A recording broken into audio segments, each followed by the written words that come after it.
네, 여러분 안녕하세요. 2024년 1월 16일 화요일 노영의 뉴스 인사이다 시작하겠습니다. 오늘도 너무 추워요. 예, 영하 8도라고 하죠. 지금부터 이제 조금 올라가겠습니다만은 얼마나 올라갈지 솔직히 잘 자신이 없는데요. 어쨌든 날이 추운 만큼 우리들의 마음은 따뜻하게 다른 사람을 배려하는 그런 하루가 돼야 될 것 같습니다. 오늘 방송 내용 간단히 말씀을 드리면요. 먼저 이진아 기자와 함께하는 뉴스픽 준비되어 있습니다.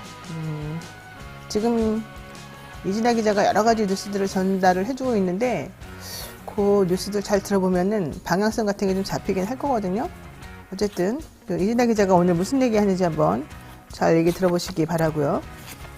여기 보게 되면은 대통령 신년맞이 민생토론회가 정책 홍보의 장으로 변질되었다. 이런 얘기 지금 많이 나오고 있고요. 내용이 결과적으로는 좀. 네, 그리고 또 두 번째 이슈는 텐트냐, 아니면은 진짜 뭐냐. 동상이몽 서로 하고 있는 거 아니냐, 이런 얘기 있었습니다.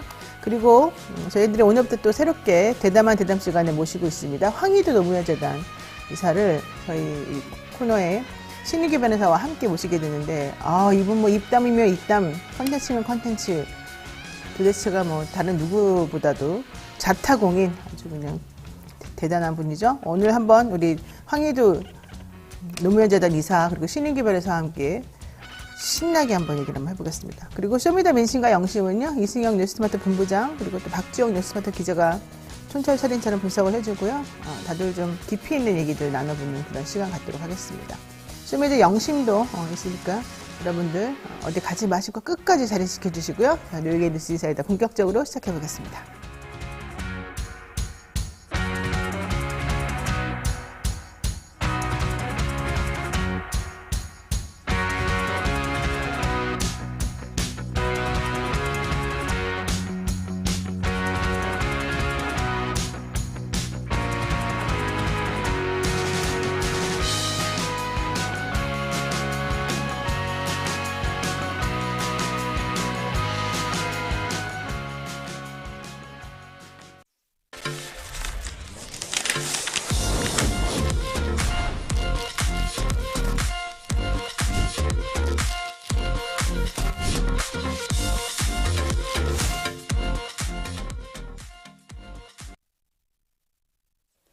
네, 바쁜 아침 이것만은 꼭 알아야 된다. 여러분들께 엄선해서 뉴스를 전달을 해드리고 있습니다.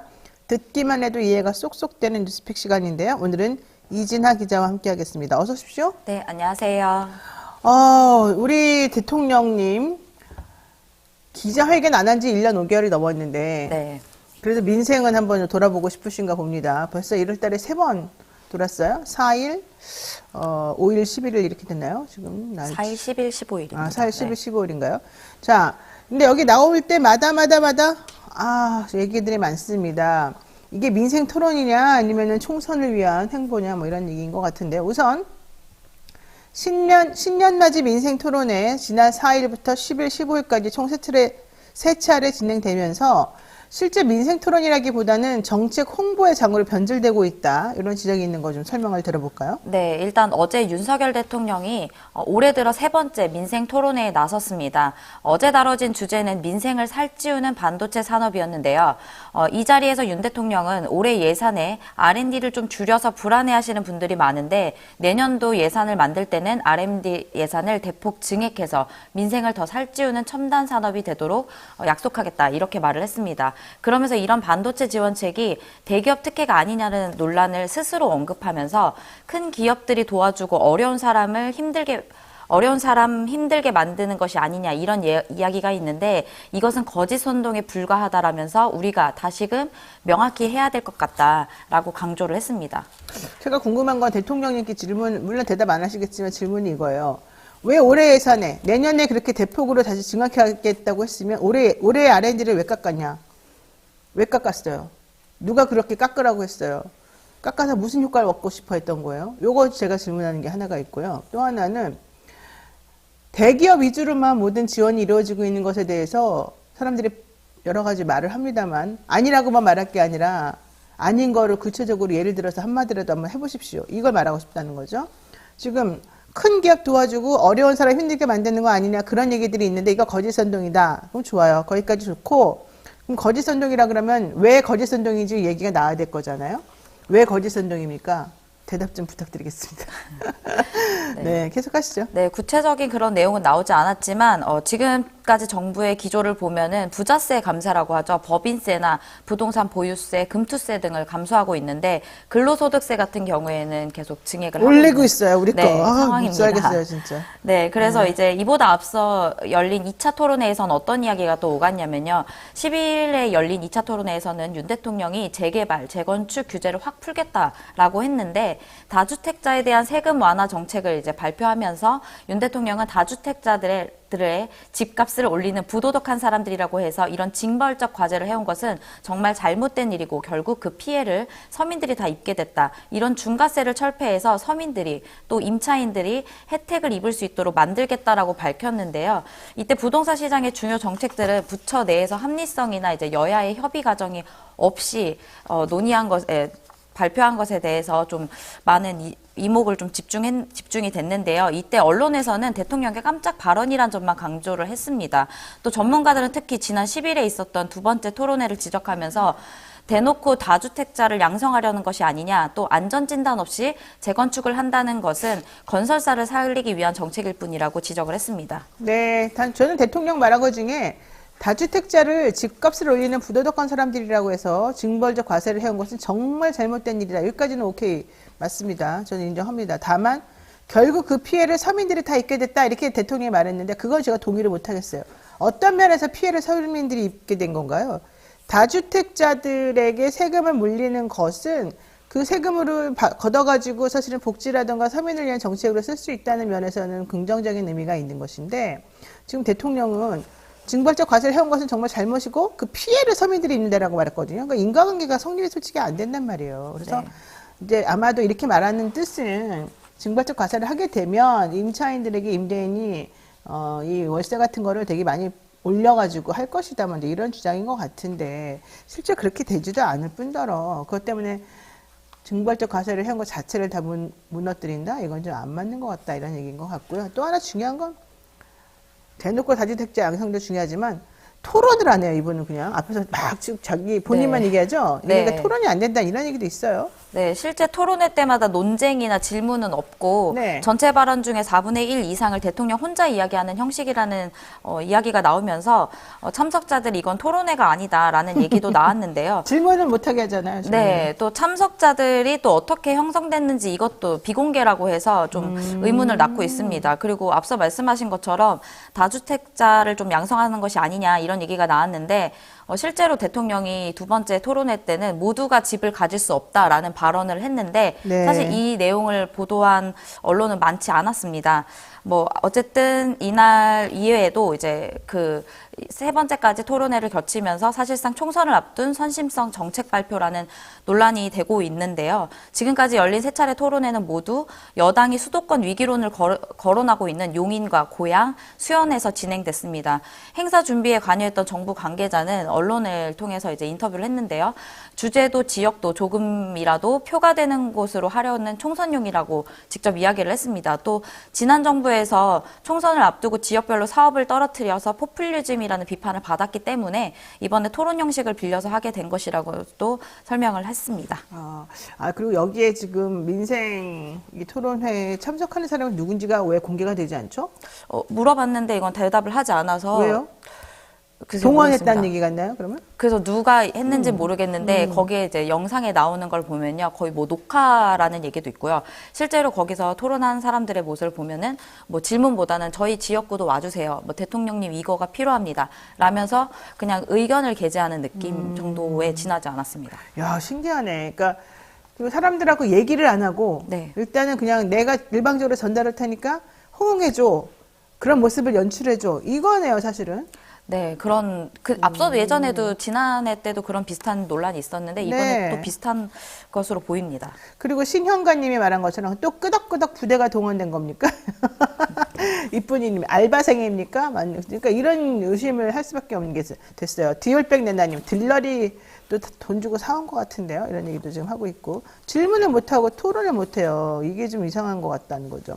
아니 솔직히 부자들한테 막 너무 부자들이 나쁜 사람인 것처럼 하는 거 옳지 않아요. 왜 부자들이 나빠요? 부자들 중에 일부는 나쁠 수 있겠지만 대부분의 경우에는 열심히 살았기 때문에 이제 부자가 된 사람도 많을 텐데 그런 사람들에게 세금을 걷어가지고 결국 못 사는 사람들한테 좀 나눠주고 이제 이런 거 조화를 잘 만드는 게 정부의 할 일이거든요. 근데 네. 그런 걸 못하면서 갈라치게 하고 서로 욕하게 하고 싸우게 하고 이거 옳지 않아요. 그런데 그걸 해결하기 위한 방법으로 그렇다고 해서 또 중산층이나 자기가 생각하는 중산층이 좀 더 부자들인 것 같긴 한데 어쨌든 부자들만을 위주로 해가지고 야 니네가 제일 훌륭해 이러면서 니네들한테 세금 안 걷을게 이렇게 한 게 또 옳지는 않거든요. 여러 가지 측면에서 헷갈립니다. 자, 두 번째 이슈 보겠습니다. 정치권에서 총선 앞두고 추가 탈당들이 양쪽에서 많이 이루어지고 있습니다. 어제 야권에서 또 탈당이 이루어졌습니다. 더불어민주당 신경민, 최운열 전 의원들 최성 고양시장 탈당 선언했고요. 정의당 류호정 의원이 드디어 탈당은 안 하고 탈당만 네. 선언을 했죠. 15일 정도에 탈당, 15일이면 지났는데 어쨌든 금요일 정도에 선언한다는 얘기가 좀 있습니다. 네. 자, 어제도 이거 어떻게 보죠? 일단은 말씀하신 것처럼 어제 민주당에서 탈당한 3명, 그 3명과 류호정 의원은 각각 제3지대 신당 합류의 의사를 밝혔습니다. 네. 먼저 신경민 전 의원과 최은열 전 의원, 최성 전 고양시장, 장덕천 전 부천시장, 이근규 전 제청시장도 탈당에 동참했는데요. 이들은 모두 이낙연 대표가 주도하는 신당 새로운 미래의 합류 의사를 밝혔습니다. 특히 기초단체장들은 모두 이낙연계로 분류가 되고 있고요. 민주당 후보 자격 검증 심사에서 부적격 판정을 받은 이력이 있습니다. 탈당을 선언한 이들은 양당 과점이 저지른 민주주의의 타락과 배신을 목도할 수 없다. 이러면서 양당제 타파에 대한 목소리를 냈고요. 또 이재명 대표를 향해서는 민주주의가 실종된 민주당, 한쪽에서 괴이한 소란이 떠도는 곳이라고 비판을 했습니다. 정의당 비례대표 1번이었던 류호정 의원도 어제 탈당 기자회견을 했는데요. 자신의 그 징계 절차에 대한 소명을 다 한 후에 탈당한다라고 하면서 정의당이 다시 민주당 이중대로 전락했다라고 비판을 했습니다. 정의당이 국민의힘 이중대일 때는 좋았나 봐요. 그때는 아무 말도 안 하고 갑작스럽게 되게 나가면서 민주당 이중대다. 어떤 면에서 민주당 이중대인가요? 류호정 의원님 대답 좀 해주시죠. 류호정 의원도 그 말만 하지 말고 다른 사람이 하는 말 좀 들어봤으면 좋겠어요. 자기 얘기만 하지 말고. 자, 이른바 제3지대 결과적으로는 저마다 창당 작업하면서 이합집산을 지금 하겠다는 거지 않습니까? 여기서 그래서 중요한 게 누가 언제 어떻게 뭉치냐 이거예요. 네, 먼저 민주당 탈당 3인을 주축으로 한 미래대 연합은 설 연휴 전에 통합을 끝내자 이런 이야기를 하고 있고요. 네. 그래서 이제 설날 밥상에 이 이야기들을 올려드리고 싶다라고 했지만 이준석 개혁신당에서는 서둘러서 될 일이 아니라는 입장입니다. 어제 유튜브 방송을 통해서 밝힌 이 위원장 의 뜻은 이기는 빅텐트라는 건 누구와 합치느냐보다 어떻게 합치느냐가 더 중요한 것이고 왜 합치느냐도 중요하다. 그러니까 저는 그거는 서두른다고 되는 게 아니다라고 말을 해서 시기를 분명하게 하지 않았습니다. 또 여기에 이낙연 전 대표 역시 다음 대선까지 함께할 통합이 필요하다 이런 얘기를 했는데요. 이 위원장의 말에 공감을 나타내면서 신중한 모습을 또 나타냈습니다. 특히 지역구 기반에 취약한 제3지대 세력들의 입장에서는 아직 정해지지 않은 비례대표 선출 방식도 통합의 변수가 될 것으로 보이는데 소수 정당의 원내 진출 가능성이 열려있는 현행 준연동형 제도를 유지하며 민주 진보 세력의 비례연합 정당을 만들자는 제안까지 나온 상태입니다. 양당제를 타파하고 싶으면 현재 있는 준연동형을 잘 유지를 하면 됩니다. 내지는 완전 연동형으로 가던가. 근데 지금 안 되는 이유는 민주당 때문이 아니라 국민의힘 때문이죠. 네. 국민의힘에서 계속 병립형을 주장하고 회귀하자 이렇게 주장하고 있기 때문에 그래서 지금 민주당 입장에서는 우리는 지금 병립형으로 가자는 게 아니다. 다만 그 정의당 등이 그때 원했던 게 완전 연동형인데 완전 연동형이라고 하는 것을 하기에는 여러 가지 측면에서 좀 아직까지 힘든 부분이 있으므로 좀 상황을 보고 유연하게 대처하겠다. 이런 얘기를 하고 있어요. 그러면 사람들이 서로 욕하지 말고 유연하게 대처하는 쪽에다가 같이 힘을 실어줘가지고 하는 게 원래 맞거든요. 근데 또 그렇게 한다고 또 욕하고 그러면 병립형으로 돌아가야 된다고 주장하는 그쪽에 대해서 왜 아무 말도 안 하는지 그게 참 신기해요. 하여튼 뭐든지 그냥 기승전 이재명, 기승전 민주당인 것 같아요. 민주당 맨날 뭘 해도 욕먹고 국민의힘이 잘못해도 민주당이 욕먹고 국민의힘이 잘하면은 국민의힘만 좋아하고 억울할 것 같아요. 제가 그쪽 사람이 억울할 것 같아요. 자, 어쨌든 이런 상황에서 용해인 의원이 연동형 비례제 유지를 전제로 수평적 비례연합하자 이런 또 제안을 어제 했습니다. 네, 말씀하신 것처럼 연동형이라는 것이 또 뭐 장점도 있고 단점도 있겠지만 아무래도 이후에 합당 얘기 때문에 그런 것으로 좀 문제점이 있다라고 보는데요. 기본소득당과 열린민주당, 사회민주당이 참여하는 개혁연합신당은 22대 총선에서 민주진보 진영이 참여하는 반윤, 개혁 최대 연합을 만들자고 공식 제안을 했습니다. 그러면서 윤석열 정권 심판과 대전환의 개혁 정치의 복원을 위해서 민주진보 진영의 공통의 비례연합 정당 추진을 제안한다라고 이야기를 했고요. 양당이 똑같이 잘못했기 때문에 윤석열 정권 심판이 중요한 게 아니다라는 반윤 민심이 단호히 모일 필요가 없다는 기회주의적 선동에 휘말려서는 안 된다라면서 목소리를 높였습니다. 더불어 개혁연합신당은 지난 2020년 위성정당 논란과 지금은 다른 상황이라는 것도 강조를 했는데요. 즉 이전에 열린민주당처럼 선거 후 합당하는 모양이 아니다라고 선을 그었습니다. 그러나 여기에 전제는 아까 말씀드린 것처럼 연동형 비례제 유지이기 때문에 앞으로 국회에서 논의가 될 선거제도가 관건일 것으로 보입니다. 네. 기본소득당, 열린민주당, 사회민주당이 참여하는 개혁연합신당. 여기에 지금 조국 전 장관에게도 손을 내밀고 있습니다. 반윤개혁 최대 연합을 만들자는 공식 제안이 있는데요. 여기에 대해서는 좀 많이들 의논하고 현실적으로 가능성이나 이런 것들을 생각해서 앞으로 좀 방향을 정해야 될 것 같습니다. 이진아 기자 오늘 수고 많으셨습니다. 네, 감사합니다. 생방송 댓글 참여 계속 부탁드리고요. 저는 잠시 후 의사당 1번 출구로 돌아오겠습니다.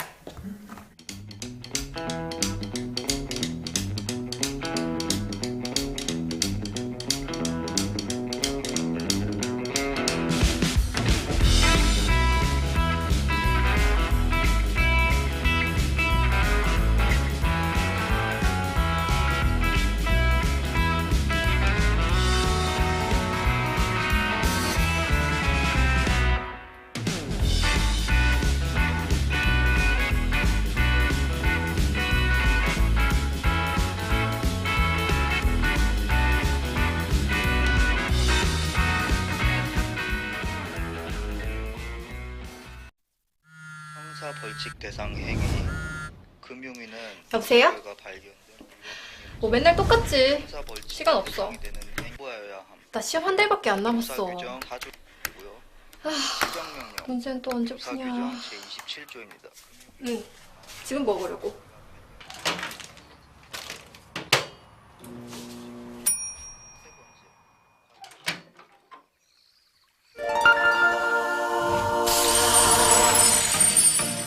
걱정 마세요.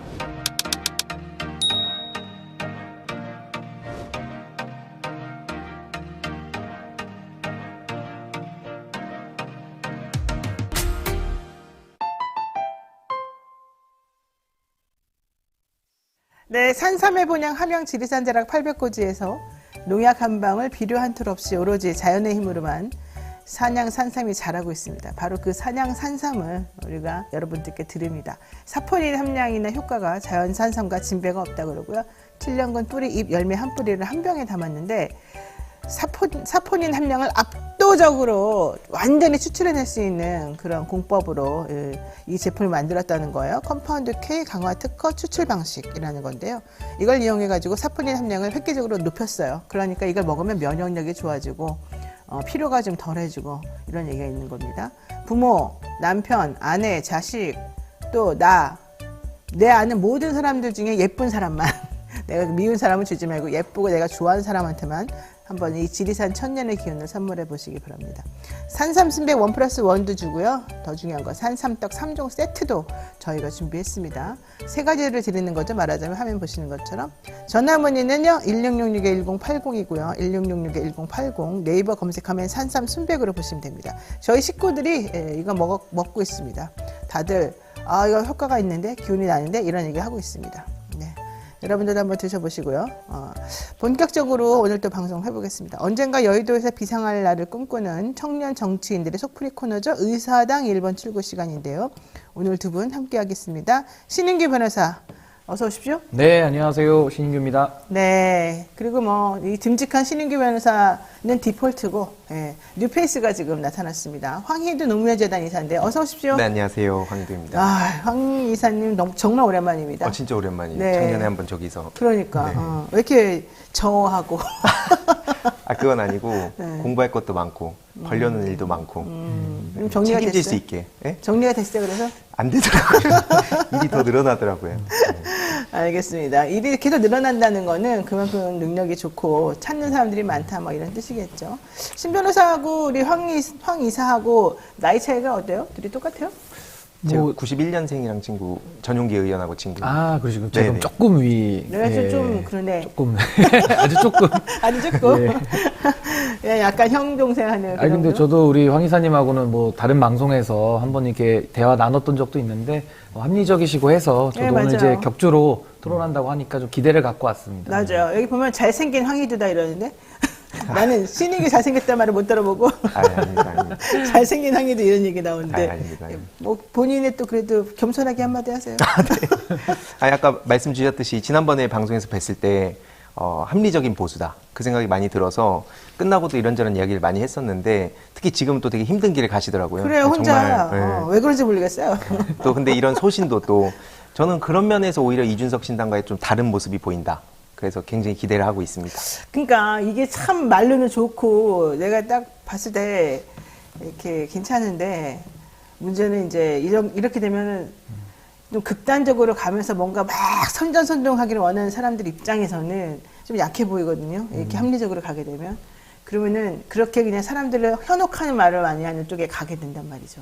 이게 난 사실 좀 안타깝고 저는 신민기 변호사님이 하는 이 정치 지향과 이런 모습을 되게 좋아하는데 많은 분들이 좀 여기 도움을 줬으면 또 호응을 많이 해줬으면 좋겠다는 생각을 하고 있습니다. 근데 저는 이제 원칙이 사라진 시대를 우리가 살고 있잖아요. 저는 그럴 때일수록 누군가는 더 원칙을 그렇죠. 외쳐야 되는 사람이 네. 있어야 되고 저는 올 한 해 다짐을 했습니다. 그 정치의 본질이 무엇인지에 대해서 더 깊이 생각하고 행동할 그런 계획이 있습니다. 네. 근데 힘들긴 합니다. 뭐 힘든 건 힘든 거고. 그러니까 아주 힘든 것 같아 보니까. 괜찮습니다. 그 지난번에 이렇게 새로운 정치 모임, 뭐 집단 지금 하고 있는 중이잖아요. 저도 이제 창준위원회를 해가지고 요즘 뭐 신당이 너무 많아가지고 뭐 그래서 저도 너무 이름이 힘들었어요. 헷갈릴 정도인데 네. 저희는 그냥 민심동행이라는 민심동행. 창준이기 때문에 그냥 국민들과 함께 한번 뭐 새로운 도전에 나선 거라서 열심히 저희 그 당원들을 이제 당주라고 부르거든요. 그 당주님들 모시는데 최선을 다하고 있습니다. 무슨 무협지에 당주가 나오게. 당의 주인이기 때문에 저희는 당의 주인. 당주로 이름을 부르고 있습니다. 민심동행 얘기 나온 지 오래됐는데 아직도 그럼 네. 아직도 안 된 겁니까 결성이? 그러니까 이게 5,000명인데요. 그 네. 정당법에 대해서 위헌 소송이 들어갈 정도로 이게 각 지역별로 1,000명 모으는 게 사실 어렵지. 쉽지 않아요. 그러니까 정치를 뭐 10년 이상 하시고 조직이 있거나 어떤 뭐 인지도가 높으신 분들은 가능하겠지만 전 그것도 하나의 기득권의 장벽이라고 보거든요. 그래서 뭐 저같이 이게 힘이 없는 사람들은 참 정당 만들기도 너무 힘들다. 그리고 네. 창준이와 정당도 하늘과 땅 차이입니다. 뭐 현수막을 달 수 있고 없고에 따라서도 이 기득권이 계속 그 뭐랄까요 기회를 나눠 놓기 때문에 저는 뭐 힘든 건 힘든 대로 하여튼 최선을 다해서 모아보려고 하고 아, 있습니다. 진짜 용감하다. 이런 모습을 보면은 나 저거 하지 말아야지. 아니에요. 나 다 그새- 같이 하셔야 됩니다. 나 저거 힘들지 하지 말아야지. 나 이 생각이 딱 드는데. 어때? 근데 실제로 저도 쭉 이것저것 찾아봤는데 그 유승민 전 의원 모습도 많이 보이고, 그쵸. 예, 예. 그래서 실제로 또 존경하신다고도 그 공화주의 측면에서 그래서 이런 목소리도 필요하다. 그리고 그게 저도 바라는 게 무조건 뭐 제가 속한 민주당이 다 옳고 그걸로 다 세상을 뭐 지배해야 된다 이런 얘기를 절대 안 하고 그렇죠. 경쟁을 하고 또 승복하는 문화 또 제가 또 프로게이머 출신이라서 더 그런지 모르겠는데 이런 스포츠맨십 이것도 되게 중요하다고 보거든요. 네. 졌을 땐 인정하고 다음에 어떻게 이길까 노력하고 그런 문화를 안착시키는데 되게 중요한 역할을 하고 계신다 생각합니다. 맞습니다. 자, 어쨌든 서로 덕담 많이 나눠봤고요. 잼마님, 좁은 길을 걷는 신인규님의 정진을 기원합니다. 얘기하셨습니다. 프로게이머 출신이시니까 한마디만 제가 쓸데없는 얘기 하자면, 프로게이머 출신으로 홍모 씨가 엄청나게 돈도 많이 벌고, 네. 예능에도 많이 나가시고 그러더라고요. 네네. 내가 보기엔 본인도 못지 않을 것 같은데. 아니에요. 제가 한참 대선배 이제 임요한 선배랑 요즘은 또 이제 뭐 페이커 선수 그런 분들 보면 저는 한참 이제 아래에 있었고 그때 그 결핍이 좀 있습니다. 그때 최선을 다하지 않았거든요. 그래요. 그래서 이쪽에 와서 공부 열심히 하고 또 신인규 그 위원장님처럼 저도 제 나름의 길에서 열심히 노력해야겠다. 네, 후회 없는 삶을 살자. 그래요. 어쨌든 제가 말한 사람은 홍진호 씨인데 네. 홍진호 씨 같은 경우는 혀도 짧고 되게 이상한데도 인기가 많고 엄청나죠. 사람이 되게 착해 보이고 또 이 게임하는 방식을 보게 되면 치사하게 비겁하게 안 하고 남 속이지 않는 그냥 뚜벅뚜벅 자기 갈 길을 가면서 뭔가 우직하게 하는 모습이 사람들에게 되게 좋아 보였단 말이죠. 그런 모습을 우리 홍 홍이래. 항의도 이사에게도 저는 같이 좀 보고 있습니다. 그래서 이런 길이 힘들지만 어쨌든 같이 나가면 좋겠고 프로게임 하는 사람들 머리가 좋은가 봐요. 아유, 여기저기서 다. 엄청 대단하시고 진짜 게임을 할 때 저는 뭐 게임을 잘 못하니까 정말 너무 대단하시고 그러니까요. 그런 열정으로 정말 정치를 바꾸는데 우리 황 이사님께서 또 큰 역할 또 해주시기를 많은 분들이 기대하실 것 같습니다. 맞습니다. 자, 본격적으로 얘기해 보겠습니다. 한동훈 국민의힘 비대위원장 얘기 안 할 수가 없죠. 한 비대위원장이 민주당을 향해서 특권을 포기하고 세비 반납을 해라. 왜 내가 세비 반납 얘기하니까 꿀먹은 벙어리처럼 가만히 있느냐. 정치개혁 피하지 말아라 이랬어요. 한 위원장의 이런 발언 나는 좀 억울할 것 같아요. 어떻게 보십니까? 그러니까 저는 한동훈 위원장이 정치에 대해서 전혀 모르시는 분이 들어왔기 때문에 너무나도 얕은 인식으로 지금도 정치를 하고 있다. 그러니까 저는 지금 정치개혁이라고 얘기하고 특권 포기, 세비 반납 이야기를 하는데요. 뭐 세비 반납이라는 것은 지금도 국회의원의 신분이 사후적으로 재판이 이루어졌을 때 거기에 따라서 확정 판결 나오면은 신분까지 박탈해 버리고 있거든요. 근데 거기에 대해서 세비까지 반납하자라는 것은 마치 이재명 대표 좀 괴롭히기에 대한 그런 좀 공약으로 좀 프레임을 잡는 것 같아서 참 안타깝습니다. 네. 그게 정치라는 게 국민을 보고 해야 한동훈 위원장도 뭐 성공을 할 수 있을 텐데 너무나도 좀 편협하고 협소한 인식인 것 같고 저는 특권 포기에 대해서는 국회의원들이 좀 착각하고 있는 게요. 뭐 공항 귀빈실 쓰지 않기, 뭐 불체포 특권 내려놓기 이런 게 특권 폐지가 아니고요. 제가 아까 창준이를 가지고도 예를 들었지만은 정말 기득권이 뭐냐면은 정당에 지급되는 국고보조금 같은 겁니다. 그런 거 폐지하겠다. 이런 거 선언하면 국민들이 박수치거든요. 게다가 원외에 있는 분들은 후원금도 모으지를 못해요. 그러니까 지금 출판기념회 다 하면서 사실상 편법으로 서로들 그렇게 하고서 눈 감아주고 있거든요. 그러니까 정치권에 남아있는 이런 관행들과 특혜들을 실질적으로 걷어내서 더 많은 분들이 정치에 참여할 수 있도록 하는 것이 정치개혁의 요체인데 네. 거기까지 들어가지를 못하니까 저는 매우 좀 협소하다. 좀 그런 생각을 했습니다. 네. 저는 그 앞에 말씀 주신 그런 지적 공감하고 되게 졸렬하다 생각 드는 지점이 뭐냐면 네. 그 과거 민주당의 전통은 존중한다는 식으로 얘기를 했어요. 그러니까 이게 뭐냐면 전형적으로 계속 갈라치는 거거든요.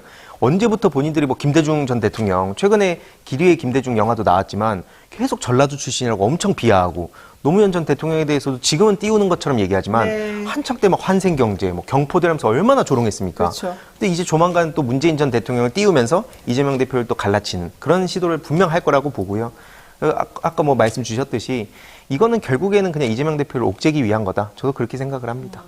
자, 그런데 한동훈 비대위원장의 퍼포먼스를 또 요즘에 하고 있습니다.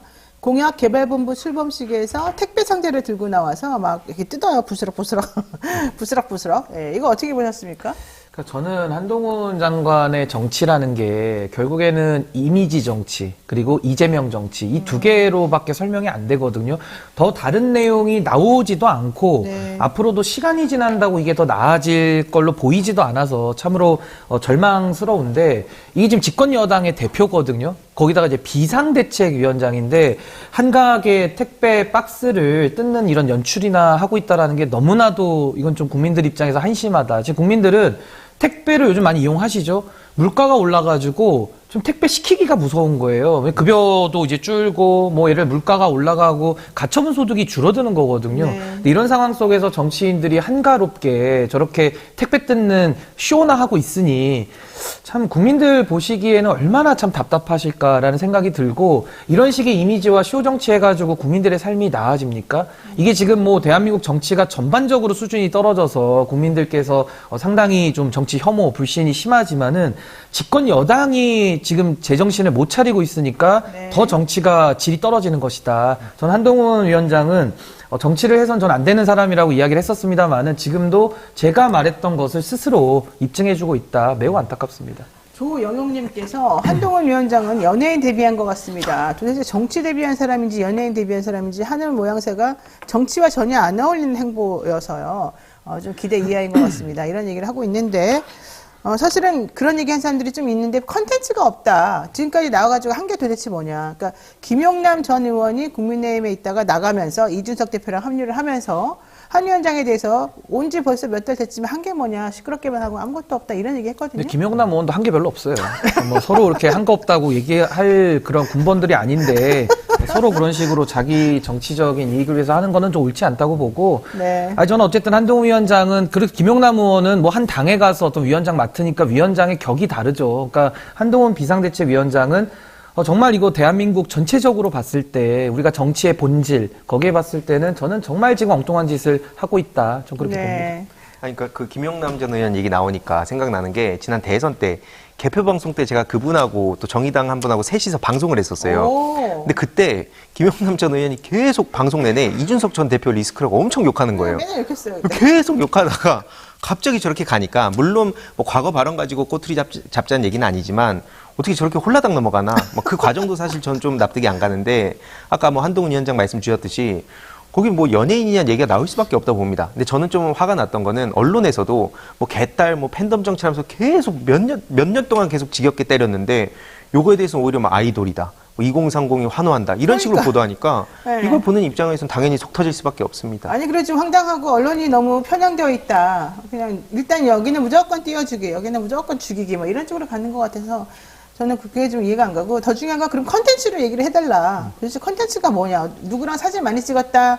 사진 찍는데 왜 이렇게 표정이 뭐 어땠다. 이런 얘기 할 게 아니잖아요. 지금 우리가 비대위원장을 사진 찍는 모델로 기용한 것도 아니고. 근데 이러다가 이제 CF 찍는다고 할까봐 제가 걱정이 되는데, 뭐 영리행위 안 하시겠죠. 아니에요. 근데 지금 옷이요. 이렇게 걸치고 나온 옷이 몽땅 다 이렇게 판매율 1위를 아니, 근데 차지한다잖아요. 저는 정치인의 팬덤에 대해서 이게 아마 이제 현대 정치에서 아마 중요한 문제일 텐데, 저는 뭐 팬덤을 가지고 시비 걸거나 문제 삼을 건 아니라고 봅니다. 누구나 정치인들은 이제 자신의 코어 지지층들을 더 만들기 위해서 노력하는 건 당연한 그렇죠. 노력인데, 네. 문제는 그 팬덤 정치의 폐해가 그 팬들이 하자는 대로 정치인이 끌려갈 때 문제가 생기거든요. 네. 아주 좋은 모델이 있죠. 노무현 대통령이 거기도 팬덤이 있었지만은 과거에 정책 결정할 때에는 국가를 위한 선택을 하면서 오히려 팬덤으로부터 욕을 먹을 정도로 전 지도자들이 그런 용기와 그런 결단이 좀 있어야 된다. 근데 지금의 팬덤 정치는 팬덤이 잘못한 게 아니라 그 팬덤에 끌려가는 정치인들, 인기 영합적으로 하는 정치인들, 무책임한 사람들이 좀 문제를 일으키고 있다. 저는 네. 그렇게 생각합니다. 결국 김영남 전 의원도 예전에 대통령 왕짝이 났을 때 손가락 써서 그런가 보다 이제 그런 얘기까지 하면서 옹호를 했다가 아니 뭐 김용남 의원이 용기 있는 남자 뭐 요즘 이렇게 하던데, 그러면 그때 당시에 왕자를 쉴드 칠 게 아니라 그때 그냥 그 자리에서 면전에서 방송에서 이 뭐 하는 거냐라고 얘기를 했었어야 정말 용기가 있는 분인데, 그때는 이제 저랑은 당에서 대척 지점이 있었기 때문에 저희가 그 간신짓이다, 윤핵관이다 이렇게 그쵸. 비판했던 네, 분이거든요. 그때 근데 이제 와가지고 본인은 용기가 있고 뭐 힘 있는 할만하다. 사람한테만 공격한다 그러면은 제 얼굴이 화끈해져요. 그러니까 좀 김용남 의원은 지금부터라도, 저는 뭐 과거 발언 충분히 비판받고 본인이 감수할 거라고 생각하는데, 지금부터라도 힘 있는 사람들에 대해서는 일관되게 좀 해줬으면 좋겠다. 네. 네, 좀 그런 생각이 듭니다. 결과적으로는 공천이 안 되니까 또 자리를 옮기면서 여러 가지 변명이나 합리화를 하고 있다. 그 얘기도 들어요. 누가 이제 수원에 그 박문규 장관 내려간다니까 네. 이제 이동을 하신 건데, 네. 만약에 박문규 장관이 수원에 그 옆지역구로 갔었으면은 아니, 김용남 그치. 의원이 이렇게 움직였을까. 그러니까 이게 참 용기라는 것도 너무 좀 상황에 따라 달라지는 것이, 이게 우리 정치를 그 신뢰를 깎아먹는 거거든요. 네. 저 이런 건 좀 지양돼야 된다 이렇게 봅니다. 네, 황희도 이사님 어제 한동훈 위원장 국민의힘의 삼선 중진들을 만나서 5천을 먹었거든요. 그러면서 또 화기애애한 분위기였고, 원래 그 국민의힘에서 주장하던 내용은 혁신, 개혁, 그다음에 좀 기존에 있는 사람들 다 내보내고 새로운 사람들을 넣겠다는 건데 그런 얘기 한마디도 안 했어요. 이른바 중진 희생이라는 게 없었단 말이죠. 네. 애초에 뭐 기대 자체가 안 되긴 했는데, 그 중요한 거는 그 중진들 내보내고, 그것도 이제 안 냈지만, 네. 실은 그렇다고 하더라도 누가 들어오냐도 굉장히 중요하다 봅니다. 그러니까 정말 새로운 사람이냐, 뭐 국민들 위해서 일할 사람이냐, 그것보다는 지금 뭐 대통령실이나 정부 요직에 있었던 사람 한 50여 명 정도가 지금까지 드러난 걸로는 네. 그 정도가 총선 나온다는 거 아닙니까? 그러니까 있던 사람들 다 내보내고 그런 사람들 다 채워넣으면 이게 무슨 혁신이고 뭐가 새롭냐, 이런 비판을 안 할 수가 없고요. 이준석 전 대표의 말을 빌어서 그 얘기를 하고 싶습니다. 김건희 특검 이거 만약에 받으라고 하면 어쩔 거냐. 아까 뭐 혁신 뭐 특권 포기 이런 얘기 했는데 정작 한동훈 위원장 그 말도 못 하고 있어서 결국 기억에 남는 건 윤석열 아바타라는 얘기밖에 생각이 안 납니다. 네. 한동훈 위원장이 오늘 인천 계양구를 방문한다는 거예요. 이건 솔직히 너무 속 보이는 거 아닙니까? 아니 인천도 저도 너무 뭐 투명해, 맑고 아니, 저희 투명해. 워크샵을 저희가 이제 강화도로 가면서 저도 인천을 통과하면서 갔다 왔는데 네. 인천 굉장히 넓거든요. 네. 근데 거기서도 많고 많은 데서 이제 이재명 대표 지역구를 또 간다고 하니까 뭐 가는 걸 말릴 수는 없겠지만은 이런 것들이 정치적인 해석으로는 당연히 이재명 대표 겨냥 그리고 가서 또 얼마나 또 상대방을 비난하고 공격하는 이야기를 할 걸로 거의 예측이 되거든요. 그렇죠. 그래서 저는 한동훈 위원장이 머릿속에서 이재명 대표를 좀 지워야 이게 뭔가 한국 정치가 정상화될 것 같은데 여전히 이재명이라는 그 정치인에 매여서 자기 정치를 못 보여주니까 저는 그것이 또 한동훈이라는 인물의 한계 아니냐 저는 그렇게 봅니다. 인천 계양구 가는 거는 무슨 뜻입니까? 저도 뭐 말씀하셨듯이 너무 속이 보이는 행동이고 거기에 뭐 원희룡 씨도 온다고 하는데 뭐 그러면서 지금 계속 또 예전부터 그 언론에다가 언플을 했었거든요. 언론에 대고 뭐 마치 라이벌인 것처럼 좀 제발 메타인지를 좀 키웠으면 좋겠습니다. 메타인지까지 나왔어요. 아니 그러면 나 궁금해서 물어보는 건데 인천 계양구에 그러면은 이재명 의원은 나오신답니까? 어떻게 된답니까? 좀 그렇게 알고 있습니다. 이번에 인천 계양구 나오신다. 네네. 왜 0.5선으로서 또 본인이 뭔가 하고 싶은 게 있을 테니까. 아 근데 어떤 사람들은 이제 당대표가 대선에 나올 당대표가 굳이 이렇게 지역구 연연하지 않아도 되는 거 아니냐 이런 얘기도 해요. 어떻게 생각하세요? 그러니까 사실 지금 저는 이걸 보면서 되게 안타까운 게 뭐 요즘 당에서 적극적으로 활동하고 있지는 않지만 뭐만 하면 그냥 욕하는 것 같아요. 그러니까 뭐든 기승전 이재명이라니까. 네. 그러니까 예를 들어서 이것도 사실 논리라는 게 어떤 입장에서 그 논리를 만들어내든 다 말은 되거든요. 예를 들어서 뭐 부산대병원 뭐 특혜다 이런 얘기 했었는데 서울대 병원으로 올 때 만약에 부산에 있었다고 그럼 가정을 해보면 그럼 또 그건 부산에서 이거 선거놀이고 서울에 있을 수 있음에도 불구하고 부산에서 그냥 계속 정치 그 총선 노리고 한 거다. 일부러 일부러 있었던 거다. 한다, 그런 얘기를 만약에 했다면 네. 그럼 또 이런 쪽으로도 그 논리를 계속 전개할 수 있다는 겁니다. 그러니까 저는 뭘 하더라도 지금 이재명 대표를 중심으로 욕할 사람들이 주로 뭉쳐 있다가 지금 하나둘씩 나가고 있는데 좀 그걸 좀 지켜봐야겠다 생각이 듭니다. 근데 저는 이재명 대표가 지금 좀 과도하게 공격을 뭐 내후 외환으로 다 받고 있는 건 저도 네. 인정을 하는데 이재명 대표가 대표 취임되고 나서 어떠한 한국 사회를 위한 전진 내지는 어떠한 또 발전을 위해서 하나도 내용을 낸 게 기억이 안 나거든요. 네. 아까도 제가 뭐 정치개혁 얘기를 했습니다만은 원외들을 위해서 그럼 뭘 했느냐, 정치의 문을 열기 위해서 어떤 역할을 했느냐 전혀 내용이 없어요. 그러니까 이런 거에 대해서는 뭐 비판을 당연히 감수해야 된다고 보고 더 나아가서는 이재명 대표도 대선에서 지고 그 이후에 선거도 두세 차례 더 연거푸 패배를 했잖아요. 그때 이후에 이재명 대표도 그럼 뭐 때문에 국민들의 선택을 못 받았는지에 대해서 소위 말하는 이제 반성과 성찰 이쪽 부분에 대해서 내용들이 좀 나와줘야 되는데 그건 전혀 찾아보기 어렵다. 그러니까 지금 이재명 대표 체제가 안정된 것은 그 사법 리스크가 일부 완화가 됐고 거기다가 윤석열 정부가 너무 못하니까 또다시 이재명 대표 중심으로 뭉치는 거는 부인할 수가 없거든요. 그래서 저는 자꾸 이렇게 상대방의 못하는 것만 고사진해가지고 그 반사이익을 흡수할 것이 아니라 정말 더 먼저 국민들을 생각하는 사람들이 저는 더 정치를 이어가고 국민의 선택을 받아가야 되지 않는가 저는 그런 생각이 듭니다. 그러니까 이재명 대표가 대표돼서 한 게 뭐냐? 잘 기억은 안 나요. 네. 그게. 그러니까 저도 그게 되게 안타까운 게 뭐 그 워낙 민주당 안에서도 흔들리는 사람들이 많다 보니까 그 지도부에 들어가고 나서도 계속 뭐 사법 리스크네 이런 식으로 언론이 또 프레임 잡으면 뭐 방송에 나와서도 계속 그 얘기가 도배가 되니까 정작 뭐 기본 사회에 대한 이야기, 네. 뭐 기본 소득, 기본 금융 이런 거에 공감을 안 하시는 분들도 계실 수 있지만 이걸 주로 담론화해가지고 토론도 하고 그러면서 사람들의 생각의 폭을 넓히는 그런 역할을 좀 민주당 정치인들도 했어야 된다 보는 거고 총선 관련해서도 뭐 예를 들어서 온 동네 초등 돌봄이라든지 아니면 또 노인 대상으로 지금 초고령 사회가 온다고 하니까 그런 고민을 하고 이런저런 이야기를 던지는데도 사실 대다수 언론이 또 다른 쪽으로 지금은 뭐 특혜냐 뭐냐 한동훈 위원장 뭐 팬덤 정치냐 뭐냐 이걸 주 쟁점으로 보도를 하니까 네. 그게 좀 저도 답답하고 안타깝습니다. 사실 제가 좀 안타까웠던 거는 건보료 얘기는 이재명 대표가 또 먼저 꺼냈었어요. 네, 1호였죠. 근데 그거 할 수 있는 상황은 아니죠. 왜냐면 본인이 야당이었기 때문에 야당이니까. 그러니까 또 그거를 딱 이제 일단 정부가 받아가지고 우리가 간병인 그 부분하고 건보료 문제 해결하겠다 이렇게 나가가지고 지금 간병인 급여 많이 좀 도와주겠다는 거잖아요. 그러니까 정책의 시발점이나 제안이나 이런 것들이 사실은 이쪽 머리에서 나온 것들이 되게 많은데 이걸 여기다 갖다 써요. 그러면 사실은 그 제안을 지금 한 사람들은 좀 황당무계할 수밖에 없는 거죠. 왜? 내가 지금 할 수 있는 장을 마련해서 뭔가 해보려고 그러면 그거는 못하게 누르면서 실제 모든 과실은 또 얘네가 한 것처럼 되니까. 그러니까 그런 식으로 좀 억울한 부분이 있을 것 같다 이런 생각을 한 그러니까 거죠. 이게 저도 짧게만 덧붙이자면 네. 예전에 그 정치를 바라볼 땐 도대체 왜 저렇게 정치를 하나 다들 그 생각을 하고 민주당에 합류했는데 결국 이게 스타크래프트 때 생각이 많이 납니다. 결국 내가 아무리 전략 전술을 잘 짜고 머릿속에 그림을 잘 그렸다 하더라도 상대방이 있는 거거든요. 상대방이 갑자기 예측하지 못한 변수를 뭐 전략을 쓰거나 갑자기 치고 들어오거나 하면 내가 아무리 완벽한 구상을 했다 해도 그것도 바로 틀어줘야 돼요. 그래서 그런 유연함은 민주당에서도 갖춰야 되지만 그렇다고 해서 상대방이 저런 식으로 거의 지금 뭐 검찰 독재라는 얘기가 나오는데 거기에 대해서 사실 뭘 어떻게 할 수 있냐. 그래서 민주진영 지지자들도 이렇게 뭔가 비난을 받더라도 다 결집하고 있는 거다. 전 그렇게 봅니다. 자, 이번 주 인천과 서울을 끝으로 한동훈 위원장 전국 순회 이제 마무리한다고 합니다. 내가 보기에는 한동훈 위원장이 약간은 취해 있는 것 같아요. 좀 언론에서도 너무 띄어지기도 하고 또 다니다 보면 자기를 좋아하는 사람들만 나와가지고 막 얘기할 거 아니겠어요?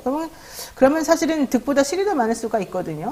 근데 이제 이게 양면성이 있죠. 인기가 높아지다 보면은 저는 뭐 한동훈 위원장이 더 높아질 인지도는 없다고 더 보는 이상 사람인데 이 인기가 높아지면은 이제 소위 말해서 인기 취한다 그러잖아요. 그러면은 혼미해집니다. 그러니까 본질이 잘 안 보여요. 뭐가 중요한지를 구별을 못 해냅니다. 그래서 저는 한동훈 위원장이 높은 인기로 기분이 좋았을 수는 있겠지만은 국가와 국민을 위한 어떤 것이 시급하고 뭐부터 해결해야 되는지에 대한 지혜는 다 사라졌다. 그래서 저는 참 앞으로가 더 걱정입니다, 사실은. 네.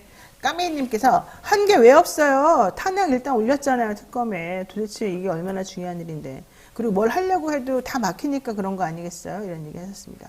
자, 다음은 제3지대 신당 움직임에 대해서 한번 알아보겠습니다. 이낙연, 이준석 전 대표를 비롯해서 원칙과 상식의 세 분, 이 의원들까지 제3지대 움직임이 활발한 상황입니다. 물론 여기 민심 동행이 제일 첫 번째 깃발을 꽂았죠. 제3지대 통합정당 앞으로 어떻게 될 것인지 이준석 위원장은 솔직히 좀 빨리는 안 될 것 같다 이런 얘기도 좀 했는데 나머지 예를 들면은 이원욱, 김종민, 조응천 이런 분들은 설 연휴 전에 정리하겠습니다 이런 얘기도 했어요. 근데 내가 봤을 때는 솔직히 시점도 너무 빠르고 그 좀 안 될 것도 같고 또 이 민주당에서 나온 사람들하고 이준석 쪽하고 반대거든요 성향이. 이준석 대표는 보수를 지향하겠다는 건데 이번에 나온 사람들이 또 보수하고 딱 완전히 합쳐지기 좀 어렵잖아요. 그래서 나는 이게 서로 동상이몽 될 거다 이런 생각이 좀 하거든요. 어떻게 보십니까? 사실 이거는 하시면서 여기서 많으실 것 같아서. 아니 뭐 저야 당연히 할 말은 많죠.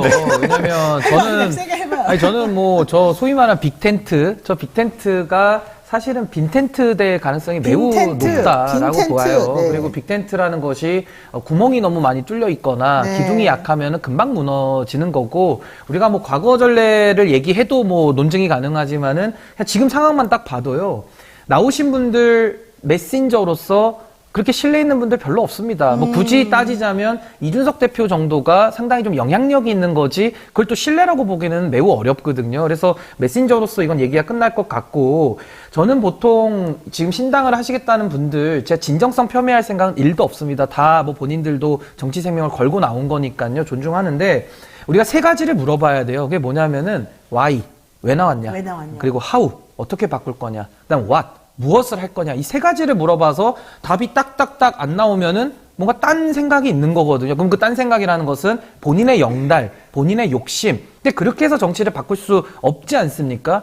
근데 여기서는 지금 why부터, 그러니까 왜 나왔는지부터 국민들이 일단은 납득이 잘 안 되는 것 같고요. 또 하나는 이 how라는 면에서도 그럼 어떻게, 누구와 손을 잡고 어떤 방식으로 바꿔나갈 거냐에 대해서 제가 볼 때 준비된 사람 아무도 없는 것 같아요. 네. 그러니까는 오늘은 누구 만났다. 그게 기사 나가고 내일은 또 누구 만나고 이게 한국 정치의 퇴행이거든요. 그러니까 전 이런 식으로 이념과 비전, 가치와 그 구체적인 정책들, 공약들 이게 다 배제된 채 그냥 이합집산식으로 만나면 이걸 이제 정치공학이라고 하는 겁니다. 그래서 저는 각 정파들이 본인들의 생각을 먼저 분명하게 밝히고 그 다음에 선거에서 필요한 연대들을 어떤 방식으로 하겠다는 전 그 다음에 논의되는 게 맞다. 근데 지금 순서가 다 뒤바뀌어 있어가지고 이건 매우 좀 실망스러운 행태들이다. 전 그렇게 생각합니다. 자, 그런데 이준석 전 대표는 마이너스 3천 중진이라고 불리고요. 이낙연 전 총리한테 또 쓴소리도 엄청나게 지금 하고 있습니다. 이낙연은 좀 낡은 기존 정치 문법으로 얘기하고 있는데 그거 이제 버려라. 당신이 가지고 있는 거는 이제 안 먹힌다. 이런 얘기거든요. 잘 말했다고 보십니까?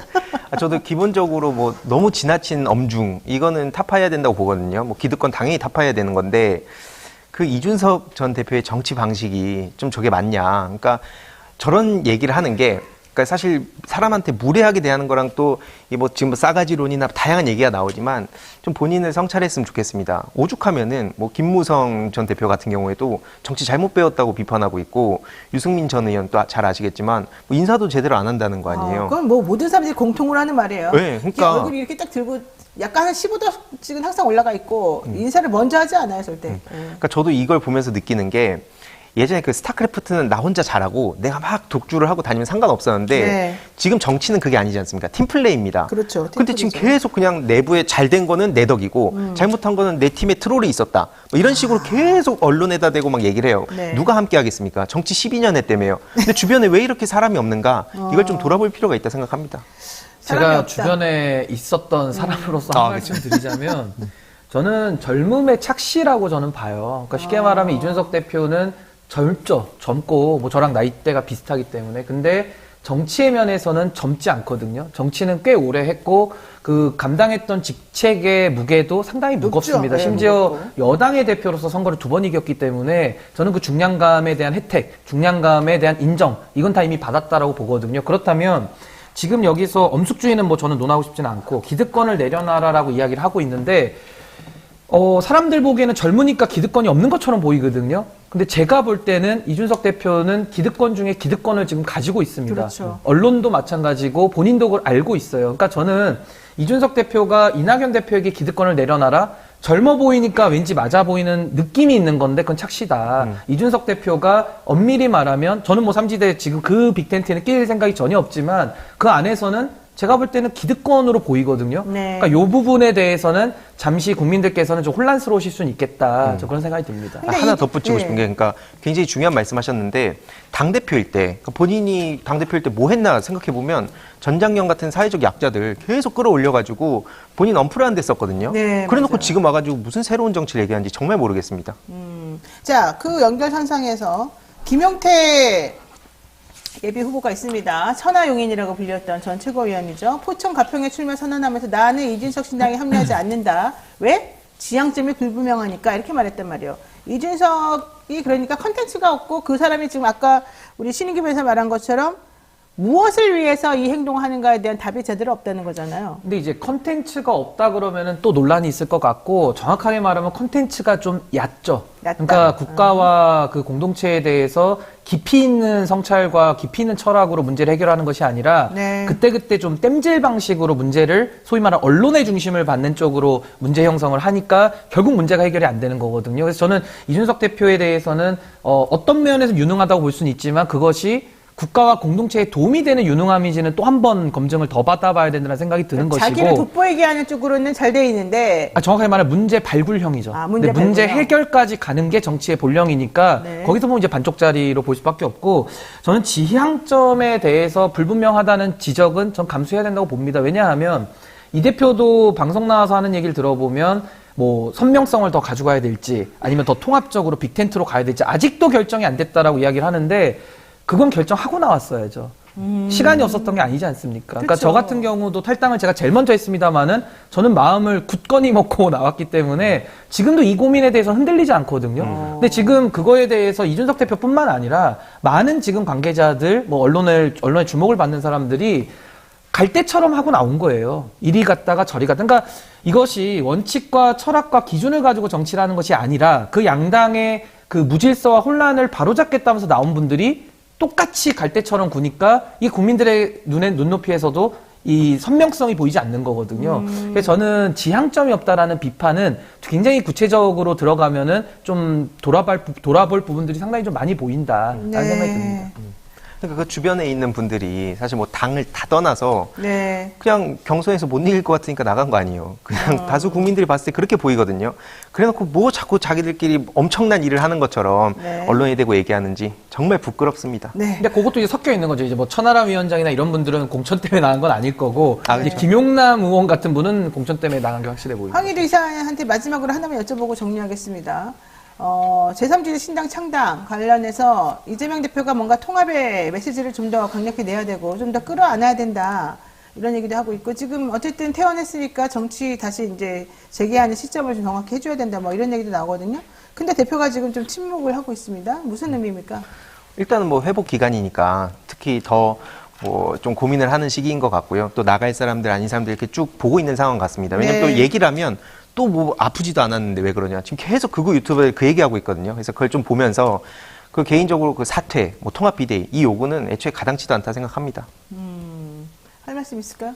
아니, 뭐 이재명 대표는 일단 지금 뭐 피습을 당해서 네. 회복 중이니까 뭐 지금 입장 내기 좀 어렵겠죠. 근데 아무래도 당내에서 뭐 많은 고민이 있겠습니다만은 전 이번 총선에서는 양당제가 깨지기가 좀 어려운 방향으로 가고 있는 것 같아요. 그래서 저는 네. 그 부분은 좀 개인적으로는 매우 안타깝고 아쉽습니다. 네. 엔젤맘님께서 황희두님 다른 채널에도 나가주세요. 민주당 패널도 너무 화나요. 상식적으로님 신인규는 철학이 있고 심리가 있는 요즘 보기 드문 신선한 정치인이다. 야, 나 신자를 가지고 이렇게 만들어냈네. 진짜 응원합니다. 응원하죠. 아유, 저도 흔들리지 응원, 않게. 응원 드리겠습니다. 저도 응원하는 분입니다. 감사합니다. 네, 지금까지 신인규 변호사 그리고 황희두 노무현재단 이사 함께했습니다. 두 분 고맙습니다. 네, 고맙습니다.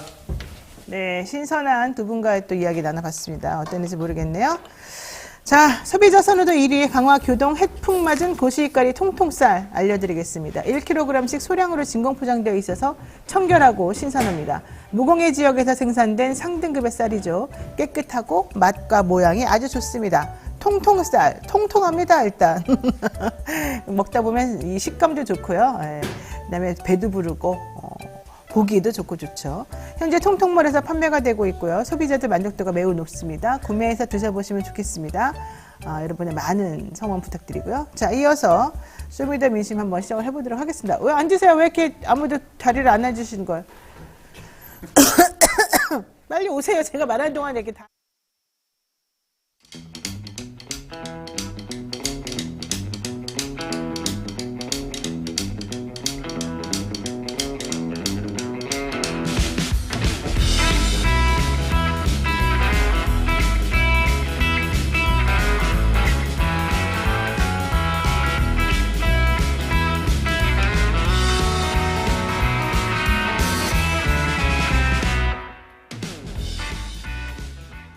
투자의 모든 것 증권통. 모든 자산을 실시간으로 확인하고 흩어져 있는 정보를 한눈에 볼 수 있어요. 선택이 어렵다면 스케치 서비스를 이용해 보세요. 투자로 고민하시는 당신에게 증권통. 네, 잠시 광고 타임입니다. 이건 내가 얘기했죠, 참. 여러분들, 아까 화면에 보신 것 중에 주얼리가 있어요. 통통물 주얼리. 예뻐요. 한번 사주세요. 자, 오늘 화요일마다 하는 쇼미더 민심 시간입니다. 여론조사를 통해서 민심을 알아보는 그런 시간인데요. 총선 전 민심이 어떻게 나타나는지 한번 보겠습니다. 이승영 뉴스마트 본부장, 그리고 박주영 정치부 기자 함께 하겠습니다. 어서 오십시오. 안녕하세요. 네. 쇼미더 민심 뉴스마트 의뢰로 미디어 토마토에서 실시한 여론조사 아주 정확하다 내지는 정말 민심을 반영한다 이런 얘기들이 많이 있습니다. 제가 봐도 다른 여타 여론조사보다 훨씬 더 신뢰성이 가고 믿음이 가는 체계적인 분석이 있는 것 같아요. 이런 분석을 통해 가지고 아무리 주변에서 엉터리 자료를 가지고 흔들어 대더라도 우리 영친이들은 그런데 흔들리지 말고 제대로 좀 상황을 파악하고 분석하고 이해하는 또 안목을 기르는 그런 시간이 됐으면 좋겠습니다. 이번 주에는요, 이 다가올 총선 전망 해보겠습니다. 이낙연 전 대표 그리고 이준석 전 대표 신당 각각 총선에 등장한다고 가정하면 어떨까 이 정당 지지를 물어보는데요. 한번 좀 발표해 주실까요? 더불어민주당이 42.2% 나왔고요. 네. 두 번째로 국민의힘이 36.3%, 이준석 신당이 7.8% 오. 나왔어요. 그리고 없다 무당층 4.5% 나왔고 이낙연 신당이 3.5%, 정의당이 1.9%. 이런 순으로 나왔네요. 이낙연 신당이 정의당보다 높네요. 높은데 이준석 신당에 비하면 뭐 거의 반 정도? 네, 반 정도, 절반 정도고 지난주보다도 좀 떨어졌죠. 또 지지하지 않는다, 지지한 정당이 없다도 4.5%나 되고. 무당층이 4.5%인데 이게 상당히 줄어든 겁니다. 줄어든 거예요? 네, 평소에 우리 무당층 조사하면 10%대 중반 정도 나오거든요. 네. 상당히 줄었고 이 무당층의 표심이 이준석 신당으로 많이 갔다. 그리고 민주당의 또 표심도 일부 이준석 신당으로 갔다. 이렇게 봐야 될 것 같아요. 근데 이게 되게 좀 신박한데 이번에 총선 정당 지지도 추이를 보게 되면은 지난번보다 오히려 물론 이게 오차범위 냅니다만 오히려 국민의힘을 지지하는 사람들은 조금 늘었고 네. 그다음에 민주당을 지지한 사람들은 3%, 2% 정도 빠졌거든요. 네. 이거는 어떻게 해석을 할 수 있습니까? 일단 아까 말씀하신 것처럼 이준석 신당의 지지율이 2.1%포인트 올랐는데요. 이게 지금까지 이번 여론조사만 봐도 확실하게 윤석열 대통령에 대한 부정평가층, 그러니까 정권에 대해서 비판하는 층이 이준석 신당층이 좀 많이 있었습니다. 이런 면에서 봤을 때 이제 민주당 지지층하고 겹친다고 볼 수 있고요. 그리고 이낙연 신당 같은 경우에는 대구 경북에서나 보수 성향에서 지지하는 경우가 많았거든요. 네.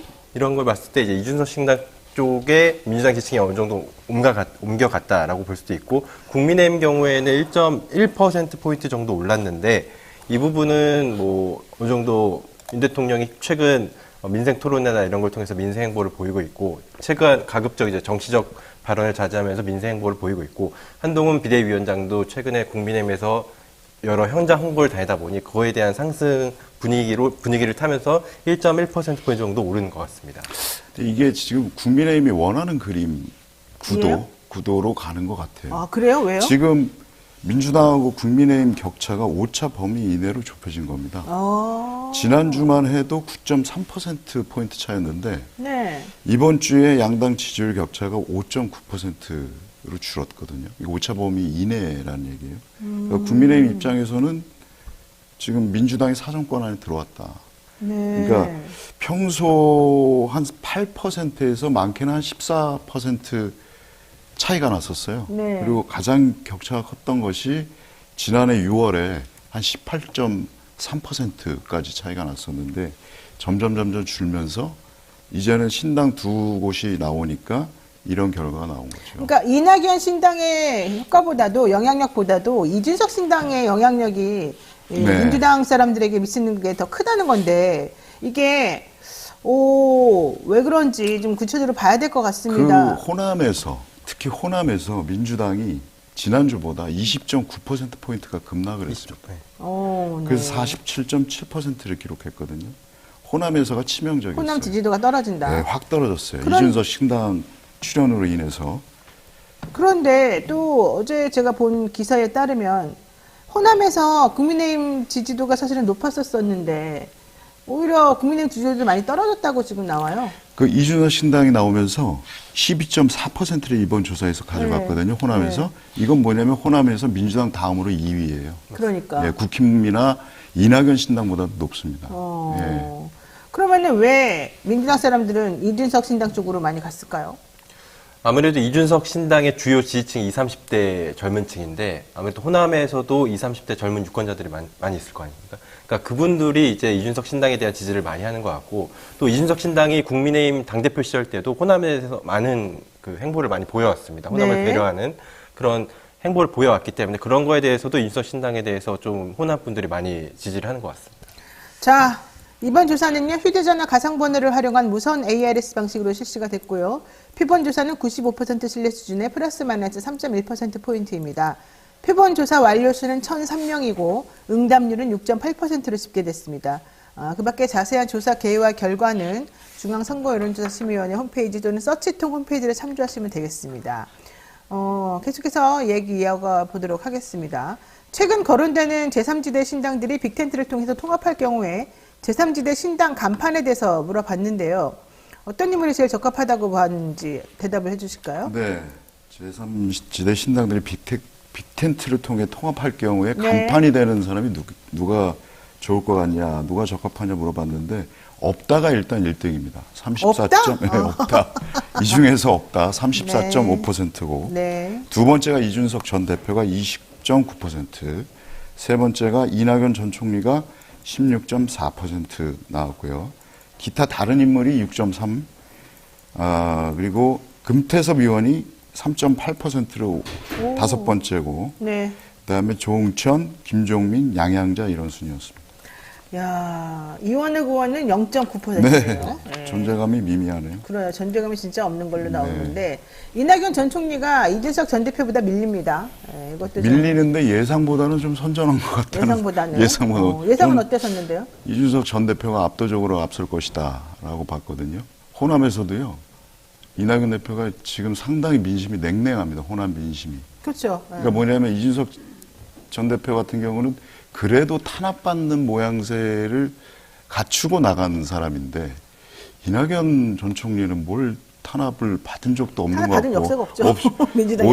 오히려 꽃길만 걸어서 내부 총질만 하다가 이게 나갔기 때문에 호남에서조차 말하자면 비판을 하고 있다. 그런데도 왜 높아요? 이렇게 16.4%. 아무래도 TK에서는 이낙연 또 전 총리를 1등으로 꼽았어요.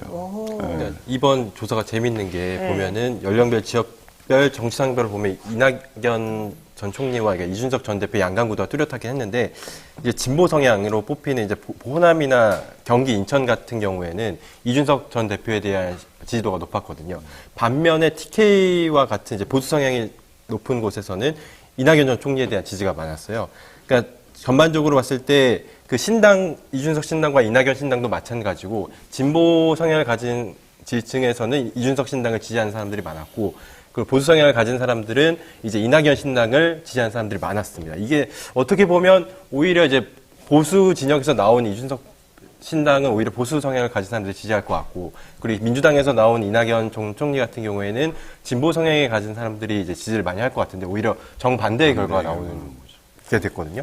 이런 걸 봤을 때 이제 남녀의 온도차가 있어요. 네. 그러니까 남성 같은 경우는 27.7%가 이준석 전 대표를 꼽았고 이낙연 전 총리는 17.1%에 불과했고요. 한 10%포인트 차이가 나는데 여성 같은 경우는 15.6%가 이낙연, 그 14.3%가 이준석이에요. 그러니까 오히려 이낙연이 조금 더 높았어요. 물론 오차 범위 내이긴 합니다. 남녀 차이가 또 있다. 이준석과 이낙연을 대하는 여성 입장에서는 이준석 대표를 좋아할 이유가 없어요. 워낙 갈라치기도 많이 하고 있고 모든 정책이라고 하는 게 2030 남성 위주로 지금 얘기를 하고 있고 이러기 때문에 그냥 2030 여성들이나 이런 분들 입장에서 보자면은 이준석 대표가 우리한테 뭘 해주겠냐. 저 사람은 기본적으로 페미니즘에 대해서 반대하는 사람이고 여성 인권을 싫어하는 사람이다. 이게 좀 있기 때문인 것 같습니다. 그리고 이번 조사를 이렇게 보면 결국에는 이낙연 전 총리가 빅텐트 할 때 이준석 전 대표를 말하자면 따라가야 되는 그런 형국이 그렇죠. 되는 거죠. 말하자면 뭐 이재명 대표 싫다고 해서 나갔는데 이제는 이준석 밑으로 들어가야 돼요. 그게 더 큰 거 아니냐. 이분이 원래 근데 누구 밑에 들어가는 거 이렇게 좋아하는 사람은 아니거든요. 네. 그래서 스타벅스에서 일요일 날 20분 만남을 가졌을 때 김종민, 이준석, 이낙연 3명이 모여가지고 분위기가 묘했다.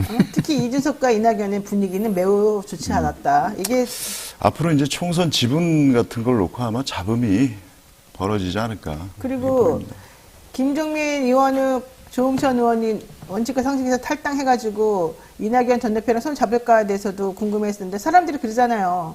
11일 날까지 물밑 작업을 거쳐서 같이 한번 해보려고 했으나 이견이 너무 커서 못했다. 결국 못할 것이다. 내가 보기에는 그렇거든요. 자, 봐야 될 것 같고요. 용봉 홍상선님께서 뉴스마트에서는 용혜인 의원의 개혁연합신당을 좀 여론조사에 포함시켜달라 이런 얘기를 했는데 개혁연합신당이라고 하는 게 결과론적으로는 용혜인 의원이 비례, 연합 비례 공천을 좀 하면서 해보자라고 내세우고 있는 새로운 종류의 연대. 어저께 발표했죠. 연대예요. 반윤개혁연대. 그렇죠. 반윤개혁연대고 여기에 지금 열린우리당이라든가 뭐 사회진보당이라든가 이런 분들하고 같이 좀 움직이면 좋겠다. 조국 전 장관도 같이 했으면 좋겠다. 뭐 이런 얘기까지 했거든요. 어떻게 생각하십니까? 좋은 받아들여서 한번 해보셔요. 네, 한번 좀 넣어서 한번 해보겠습니다. 이거에 대해서 어떻게 생각하냐. 왜냐하면 어제 용혜인 의원이 한 얘기 중에 상당히 와닿는 얘기가 뭐냐면 이번 총선의 제일 과제가 뭐냐. 윤석열 정권 심판이라는 건데 그렇죠. 그 전선을 이 탈당하고 뭐 개혁신당이니 뭐 만든다고 하면서 신당들을 그게 전선이 흐릿해지고 있다. 이렇게 말을 했거든요. 저는 전적으로 동의합니다. 그 말에. 전선이 흐릿해지고 있다? 그러니까 연동형이냐 병립형이냐 이걸 떠나서 일단 용혜인 의원의 이 말의 취지는 상당히 공감하는 부분이 있어요. 그러니까 처음에 지금 여러 신당들이 나오고 있는데 이게 가장 큰 변수 중에 하나 과연 이게 빅텐트로 통합해서 갈 것이냐 아니면 따로 각자 도생할 것이냐가 좀 관건이지 않습니까? 네. 그런데 최근에 보면 민주당에서 현재 준연동형 체제로 간다는 얘기가 많이 나오고 있습니다. 그러니까 병립형으로 하지 않고 준연동형 체제, 현행 체제를 유지하겠다는 건데 이렇게 될 경우에 이준석 신당이나 이낙연 신당에서 굳이 합해서 그러니까 합당을 해서 통합해서 총선에 나설 것이냐 이것도 조금 관심 포인트거든요. 만약에 지금 현 준연동형 체제로 갔을 경우에 이준석 신당이나 이낙연 신당에서 비례대표를 얻을 수 있는 의석수가 꽤 될 수 있기 때문에 그렇기 때문에 굳이 합해서 지역구로 3당 구도로 만들기보다는 오히려 그냥 4당 구도로 지역구로 나가고 또 비례대표에서도 각자 도생하는 법으로 가서 비례 의석을 더 많이 가져가는 쪽으로 생각해 볼 수 있지 않을까 싶습니다. 네. 자, 어쨌든 중요한 거는 신당들이 만들어지게 되면 신당들은 중도 성향에 있는 사람들, 그러니까 보수든 진보든 중도 성향에 있는 사람들이 많이 그쪽을 좀 눈을 돌리게 마련이기 때문에 이번에 뭐 이준석, 이낙연, 뭐 김종민 이런 분들 또 내지는 용해인 의원들까지 그들의 흩어져 있던 표심들이 어떻게 한쪽으로 몰리느냐 이걸 좀 분석하는 것이 필요할 것 같아 보입니다. 정치현안 관련 질문도 보겠습니다. 지난 9일에 국회를 통과했습니다. 이태원 참사 특별법. 대통령은 뭐 거부권 행사하겠다 이렇게 또 가닥을 잡았다고 얘기가 나오는데 그 다음에 또 약간 주춤해요. 왜냐면 여론이 안 좋기 때문에 그랬거든요. 사실 윤석열 대통령 마음이야 진즉 거부권 행사하고 싶었겠으나 하도 뭐라 그러니까 이제 일단은 좀 시간을 좀 두고 뭔가 좀 물타기를 해보자 이런 취지인 것 같은데 어떻습니까? 예. 거부권을 행사해서는 안 된다라고 응답하신 분들이 54.4%고요. 네. 거부권을 행사해야 한다 36.6%. 잘 모르겠다 9.0% 이렇게 나왔습니다. 이건 어떻게 해석해야 됩니까? 결국 민심은 이태원 그 참사 이후에 지금 벌써 1년 훨씬 넘었잖아요. 1년 한 몇 개월 됐는데 그동안에 한 게 뭐 있냐라는 거죠. 정부에 대해서. 그때 당시만 해도 우리가 159명의 희생자가 나왔는데 그야말로 영정사진도 없고 이름도 없는 그런 분향소에서 분향하게 하고 그렇죠. 참사를 참사라고 부르지도 못하게 했는데 수사 결과까지 그 밑에 사람들만 쳐내는 그런 이제 행태를 보였으니까 네. 그거에 대한 민심이 어떻겠습니까? 분노하고 또 유가족의 그 피눈물을 또 누가 닦아주냐 이런 생각을 하게 마련이죠. 네. 그래서 어제 그 대검에서 수사심의위원회인가 거기서 그 서울경찰청장을 기소하는 의견을 공고를 했는데 그것도 1년 동안 질질 끈 거예요. 1년 동안 질질 끌다가 거기에까지 물어봐가지고 이제 서울경찰청장 선에서 끝날지 그럼 두고 봐야죠. 네. 그 위에 뭐 행안부 장관이라든지 뭐 이런 아무것도 묻지 않았잖아요. 책임을. 네. 이 정권의 특징입니다. 네. 왜 무슨 그러냐? 일이 벌어지면 책임을 안 물어요. 책임을 지는 사람이 없어요. 지는 사람도 없고. 네, 물지도 않고 지지도 않는다. 아, 참. 그런데 그런 말을 우리가 2년 내내 해도 소용이 없더라. 이게 요점인 것 같은데요. 자, 어쨌든 윤석열 대통령이 김건희 특검법에 대해서 거부권은 아주 즉시적으로 행사하지 않았습니까? 그러니까 거부권 행사한 이후에 특검법에 대한 얘기보다는 오히려 알겠다. 니네들이 그렇게 얘기한다면 김건희 여사 리스크를 관리할 방안을 우리가 모색해 보겠다. 제2부속실 설치하겠다. 특별감찰관 임명 내가 긍정적으로 좀 해보겠다. 이랬어요. 이거는 무슨 뜻입니까? 우리 기자님. 그러니까 어느 정도 김건희 특검법에 대해서 윤 대통령이 거부권을 행사한 거에 대한 대응책으로 나온 건데 이게 어느 정도 계속 60% 최근 각종 여론조사 보면 60% 정도가 이제 김건희 특검법에 거부권을 행사한 거에 대해서 좀 부정적으로 보고 있거든요. 이 부분을 어느 정도 상쇄하기 위해서, 그러니까 이 부분을 좀 더 여론을 좀 무마시키기 위해서 이제 제2부속실 설치 등이나 아니면 특별감찰관 임명 등을 들고 나온 것인데 네. 이게 사실상 이번 여론조사 결과 보면 절반 이상이고 51.3%가 그런 것만으로 충분하지 않다라고 네. 본 거거든요. 특히 연령별로 보면은 그 50대 이하까지 김건희 특검법 거부권 행사에 대해서 여권의 대응책에 대해서 조금 미흡하다라는 평가가 많았고요. 그리고 지역별로도 보면 수도권과 호남, 강원, 그러니까 부산, 울산, 경남 등에서도 거부권 행사에 대한 대응책을 내놓은 거에 대해서 좀 비판적으로 바라봤습니다. 이게 어떻게 보면 김건희 특검법에 대해서 거부권을 행사한 여론과 거의 일치하게 가고 있거든요. 그러니까 아무리 여권에서 뭐 제2부속실 설치라든가 특별감찰관 임명 등을 내놓았어도 거기에 대해서 여론이 크게 동의하고 있지 않다. 이렇게 좀 보면 될 것 같습니다. 본부장님한테는 사실 이 여론조사와 관련해서 이걸 여쭤보고 싶어요. 여기서는 안 물어봤지만 저는 자꾸 여당이 이런 식으로 물타기한 게 한두 번이 아니라서 이번에 또 내놓는 마치 김건희 여사 제2부속실 설치를 또 이런 걸로 이렇게 내놓는 것처럼 보이면서 우리를 농락하는 것처럼 보이는 게 이게 사실 저는 좀 기분이 나빴거든요. 이거 부정적으로 또 영향을 미치지 않을까요? 당연하고요. 네. 그 윤 대통령이 대선 후보 때 뭐라고 하고 이 제2부속실을 설치를 안 했느냐면 대통령 부인은 대통령 가족에 불과하다.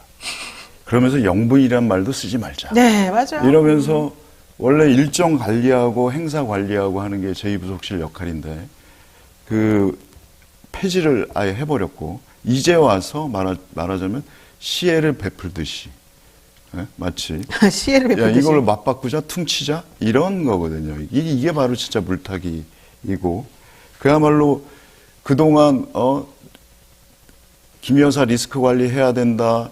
저렇게 조용한 내조도 아니고 맨날 나서고 하는 거에 대해서 관리 좀 해라라고 부속실을 만들어야 된다 할 때는 무시하더니 네. 이제 와서 특검법 통과되니까 이렇게 나온다는 게 너무 국민을 그야말로 그냥 오만한 자세로 그냥 바라보는 거죠. 그와 맞물려서 최근 김건희 여사의 행보도 좀 주목해 볼 만한 필요가 네. 있을 것 같은데요. 지난달 15일 네덜란드 순방 이후에 아직까지 한 달째 지금 공식 석상에 나타나고 있지 않거든요. 일각에서는 뭐 총선 전까지 나타나지 않을 수도 있다라는 보도나 전망이 나오기도 하고요. 그러니까 김건희 여사가 과연 김건희 특검법에 의해서 언제쯤 다시 등판할 거냐 이것도 좀 주목해 보면 좋을 것 같습니다. 제가 보기엔 총선 때까지 못 나올 것 같아요. 못 나오기도 하고 안 나오기도 하고. 매우 위험하지 왜냐하면 않습니까? 나올 때마다 지지율이 떨어지기 네. 때문에 안 나오는 게 돕는 거거든요. 그러니까 본인은 나오고 싶어도 아마 못 나오게 할 것 같고, 어차피 저는 뭐 제2부속실 설치하라고 하거나 말거나 감찰관 뭐 임명하라고 하거나 말거나 또 시간 질질 끌다가 나중에 되면 또 유야무야 될 것 같아요. 그리고 제2부속실 설치한다 한들 그분을 누가 막아요? 그분을 누가 옆에서 그러니까 그러시면 하나 아니 만나자. 됩니다. 누가 얘기합니까? 누가 그거 안 막냐? 돼요. 그거 제2부속실도 국민 세금으로 운영하는 거거든요. 맞습니다. 국민 돈 써가면서 근데 그나마도 그거 리스크 관리 될까요? 저는 안 된다고 봐요. 네, 자 국정운영평가, 대통령 국정운영평가 잠깐 말씀해 주시죠. 네, 긍정이 37.5%, 부정이 59% 나왔습니다. 오. 지난주보다 부정은 0.9%포인트 내렸고, 긍정은 1%포인트 올랐네요. 네. 뭐 대통령 입장에서는 선방한 겁니까? 근데 여기서 잠깐 보실 게 20대의 그 부정평가가 40대보다 높아요. 높아졌어요. 왜요, 갑자기? 이번에. 아무래도 젊은 세대들은 이준석 신당이라는 또 그 효과 때문에 윤 대통령과 이 각을 세우고 있는 이준석 신당에 대한 호감이 높기 때문에 아마 그런 것 같고요. 일단은 긍정이 이렇게 지지율이 오른 건 두 가지 측면에서 봐야 될 것 같습니다. 일단 김건희 여사가 사라졌고, 네. 전반적으로 지금 보수가 결집하고 있다. 네. 두 가지 요인으로 봐야 될 것 같습니다. 저는 이런 생각도 해요. 여론이 이렇게까지 정부와 여당을, 특히 여당, 이 대통령, 이런 분들이 이렇게까지 띄워주고, 한동훈 비대위원장 나와가지고 이렇게까지 그냥 온 언론사를 도배하고 있는 이 시점에도 겨우 36점 몇 대, 37점 몇 대 이런다면, 40%를 못 넘긴다면, 물론 2년 내내 그랬지만, 이거는 사실 여기까지가 한계인가 보다. 아무리 네. 띄워줘도 이게 더 이상 못 올라가는 40%못 넘을 그러니까 겁니다. 이런 생각이 좀 아무리 들어요. 봐도. 네. 네, 아까 말씀하신 대로 좀 보수 결집이라고 볼 수 있는 이유가 이제 대구 경북에서 9.4% 정도 올랐거든요. 이게 어떻게 많이 보면은 올랐네.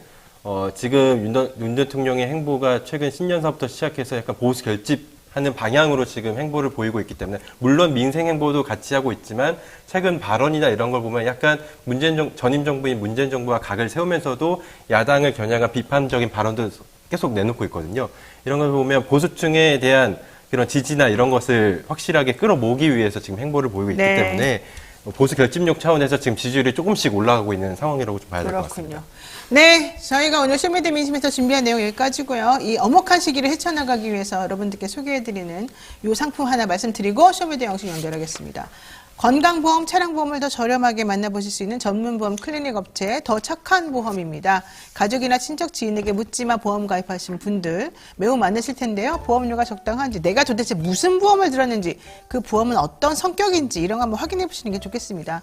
사람들이 보험은 그냥 남들이 들어달라고 하도 그러니까 할 수 없이 들으면서 저축성 보험 드는 경우들이 많은데, 저축성 보험은 아무런 보장이 없어가지고 사실 소용이 없다 이런 생각합니다. 그럼에도 불구하고 나중에 돈 잃어버리지 않고 그냥 찾을 수 있다는 데 의의를 가진다 이런 생각 하시는데, 그렇게만 볼 게 아닙니다. 그런 저축성 보험의 경우에도 보장이 따로 있습니다. 그러니까 그런 것들이 정확히 뭔지, 그 보장이 나에게 적당한 건지 이런 거 확인하는 것도 매우 필요합니다.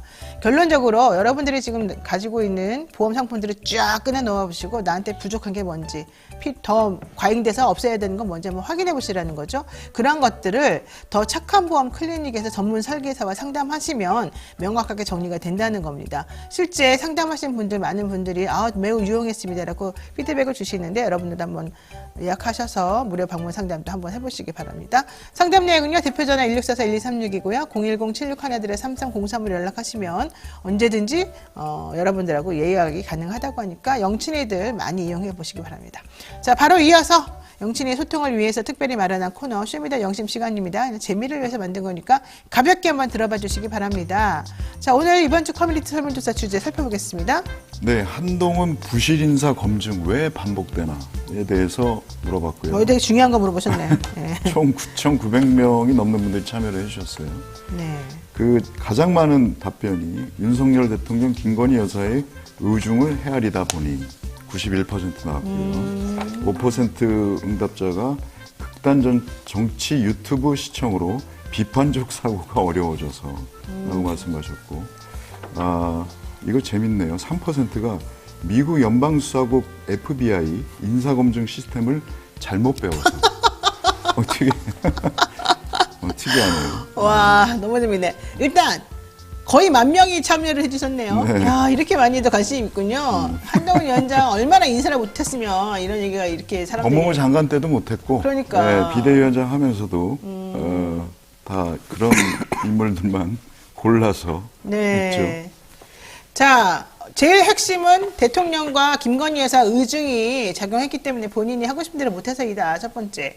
두 번째는 극단적 유튜브 시청을 하다 보니까 비판적 사고가 어렵다. FBI 인사검증 배우러 갔다 온다더니 돈만 날렸다. 이런 얘기인 것 같아요. 자, 댓글 간단히 설명해 주실까요? 네, SESE님께서 다 그나문의 그 밥이라 뭐가 걸러내야 할 잘못인지 모름. 그나문의 그 밥. 네. 그 다음에?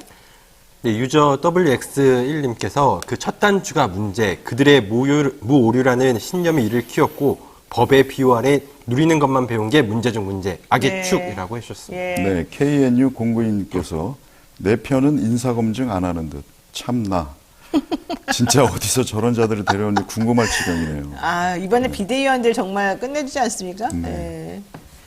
네, 또 마지막으로. 유저 네. NB4님께서 무슨 눈에는 뭐만 보이니까 자기와 똑같은 사람을 뽑아 쓰는 건 아닐까요? 흐흐 해주셨습니다. 네. 네, 창호님께서 한농훈 인사검증 기준 민주진영이 반응하면 아주 잘된 것이라 생각하는 것 같다. 네. 그럴 수 있겠네요.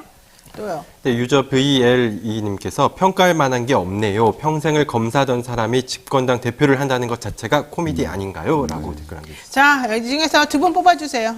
그러면 저희가 굿즈 보내드리겠습니다. 쇼미더 영신 굿즈. 저는 세 분? PC님. 누구요? PC. PC님? 네, 맨 마지막에. 네, 평가할 만한 게 없다. 네. 네. 그리고요. 저는 유저 WX1VG8GG OK님 뽑겠습니다. 저도 하나 해보겠습니다. 그러니까 아까 말씀하신 분이 이제 무오류라는 신념이 일으켰고 이제 그 얘기를 지금 하시는 거죠? 네. 저는 내 편은 인사검증 안 하나 이 얘기 한번 해보겠습니다. 자, 지금 오늘 당첨되신 분들에게는 우리 뉴스인 사이다 굿즈 보내드릴 테니까요. 한번 받아보시고 또 평가도 내려주시기 바랍니다. 오늘 이렇게 여기까지 쇼미더 영신까지 한번 정리해봤습니다. 두 분 고맙습니다. 감사합니다. 네, 노영의 뉴스인사이다 잠시 기다리시면 저 노반장이 진행하는 2부 뉴스인사 프라임 진행됩니다. 잠깐만 기다려주세요.